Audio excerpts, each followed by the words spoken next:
prime sponsor of this legislation, the lady from California, Ms. Lee, for her statement. The lady from California is recognized for 5 minutes. Thank you, Mr. Speaker. First, let me just say today is a good day, and I'm very delighted to be able to rise in support of H.R. 176, the Shirley Chisholm U.S. Caribbean Educational Exchange Act of 2007. And I'd like to thank Congressman Eni Faleomavega from the American Samoa, the distinguished chairman of the Subcommittee on Asia, the Pacific, and the Global Environment, for yielding to me for managing this bill on the floor and for your assistance and for your leadership. Also, to our ranking member, Congresswoman Ileana Ross-Layton, thank you so much for your diligence and hard work and understanding and clarity of what we wanted to do and making sure that this was done in a bipartisan way. We appreciate so much your leadership. I am very pleased, as I said, that the House will have an opportunity to discuss this bill today, and I want to thank everyone who has helped with this very important piece of legislation. I'd also like to thank my good friend Congressman Elliot Engel, who is the chair of the Western Hemisphere Subcommittee, and my colleague, the distinguished chairman of the Committee on Foreign Affairs, Congressman Tom Lantos. Also, we couldn't have done this without our staffs who have put in so many hours to ensure that this bill would have the most impact. Particularly, I'd like to thank Jason Steinbaum of Mr. Engel's staff and Kristen Wells and Peter Quilter of Mr. Lantos' staff. And let me acknowledge Miguel Ayala from my office for his very, very excellent work on this bill, and Jamila Thompson, formerly of my staff, who really initially worked on this legislation, as well as the designation of June as Caribbean American Heritage Month. This legislation is so important because our neighbors in the Caribbean, sometimes called the third border, they're often neglected when we consider matters that affect our hemisphere.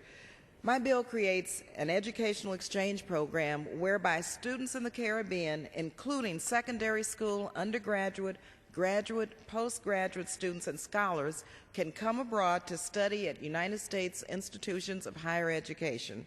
These important programs will not only encourage diplomacy between our nation and those in the Caribbean, but it will also prepare these students to return home to the Caribbean with the tools and the education that they need to move their nations forward in the 21st century.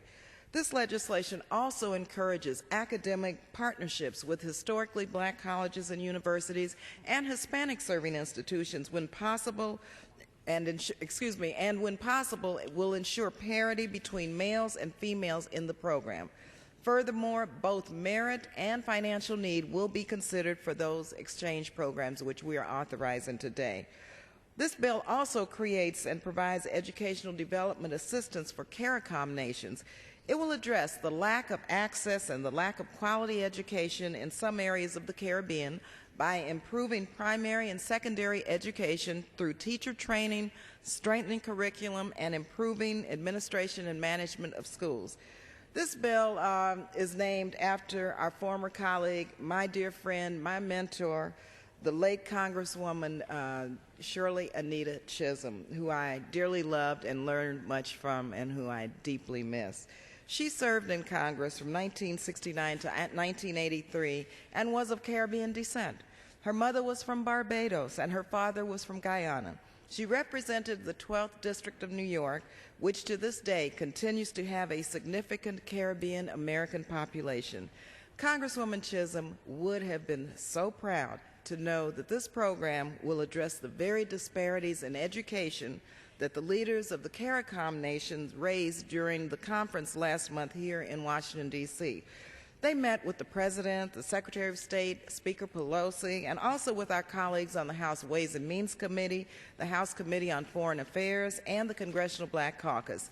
And during those meetings with the House Committee on Foreign Affairs, many members here in our own body heard about the lack of opportunities for students from the Caribbean to study in the United States.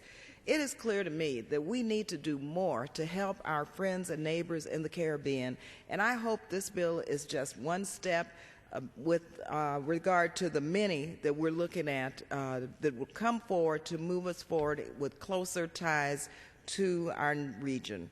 Again, I'd like to thank everyone who helped me make this bill come to fruition. It's taken a while. It has taken a long time, actually.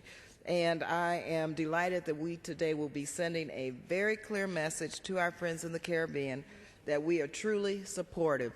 You know, when you see other countries in the region providing scholarships for students from the Caribbean, such as Cuba, I think it is now up to the United States to step up to the plate and say we too can make sure that students from the Caribbean benefit from the wonderful educational opportunities present in the United States. Thank you very much. Thank you again, Mr. Faliamafego.